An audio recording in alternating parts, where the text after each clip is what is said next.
You want to understand social media? Our next guest is Emma Sadleir. Emma, you had the entire audience enthralled. I mean, you've authored several books on the subject. You speak all over the world on the subject. Did you ever see yourself standing in front of audiences worldwide talking about what you should and shouldn't do on social media? I have to tell you, there are often moments in my professional career where I think, how is this my life? I mean, usually it's to do with revenge pornography and watching Roblox porn and that kind of thing, just thinking, how did I land up here? Amazing. You know, I studied law. I had absolutely no idea. I thought I was going to become an M&A lawyer. And then I landed up in my first rotation at a big law firm in the media law department.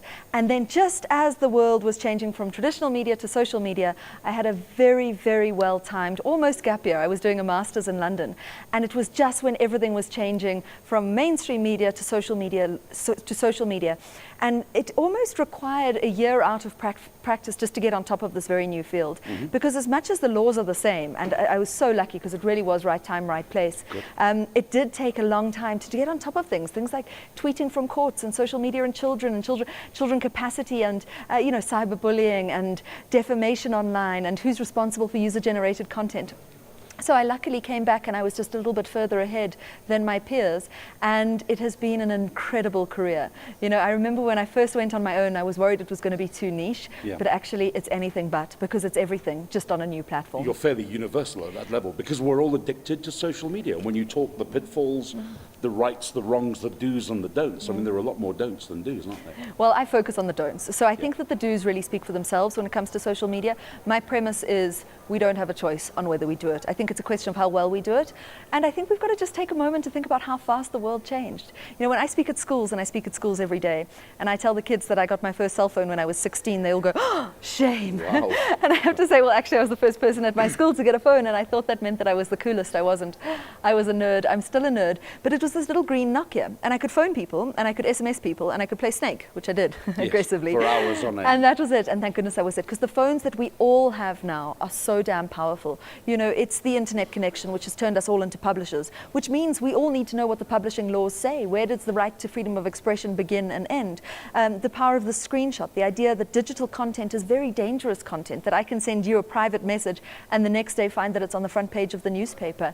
And the camera technology, which I think has turned us all into celebrities. Wow. And I think it's turned our friends, our family, our colleagues, sometimes the general public, into the paparazzi. I think we paparazzi ourselves and we paparazzi each other. And I think learning to look after your reputation is something that everybody needs to understand, and it needs to start from a young age. And it's not just school children. I mean, you spend a lot of time sharing social media practices with companies as well, don't you? Yeah, I think that South Africa particularly has woken up to the risks that social media poses to corporate SA.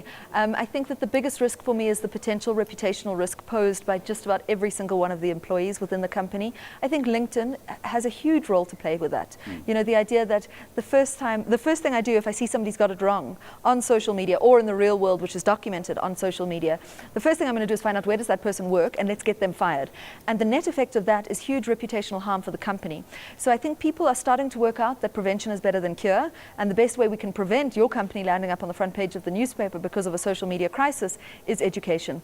Education, education, education. This is a very foreign space to a lot of people. You know, as I say, even 10 years ago, if I had wanted to have my opinion published on a public platform, I could have written a letter to the editor of a newspaper, maybe. And that was about it. And that was really about it. And now we all have instant access to an international public permanent platform. It's a terrifying prospect, and I think education is the key. As a final question, South Africa's had its own share of social media scandals. We've had government ministers involved, we've had racist incidents, all of those things that have gone before.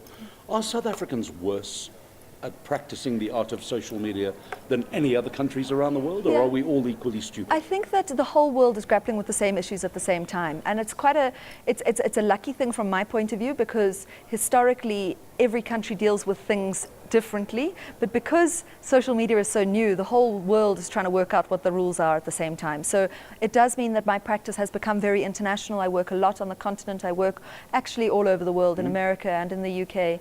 And I think that South Africa is quite far down the evolutionary chain, firstly because our mobile penetration rate, a lot of people are online, but also because we have these very nuanced issues around race, and a lot of the big issues that have landed up on the front page of the newspaper to do with reputational risk to corporates is to do with racist incidents. And I think that this is a good thing, because I think that it's requiring everyone to be a better human. You know, the idea that what we do, what we say, if we get it wrong, it's documented. And I think, you know, when Prince Harry was 18 years old and he went to a nightclub and he drank too much tequila and he behaved badly, he knew that the paparazzi were following him. And if he got it wrong, they were taking pictures and those pictures would be published, and we're all that person now.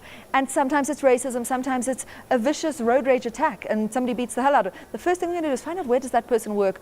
Hey company, do you want to be associated with this kind of person? And if they aren't, then they should be fired. Bringing the company into disrepute. It's a very interesting time to be alive. Where do people get hold of information about Emma Sadleir on the web? So my company is called the Digital Law Company, and I have a website where I publish a lot of blogs around social media, around some developments to do with children and the corporate space. I'm also on Twitter at Emma Sadleir. Sadleir is spelled like weird and feisty.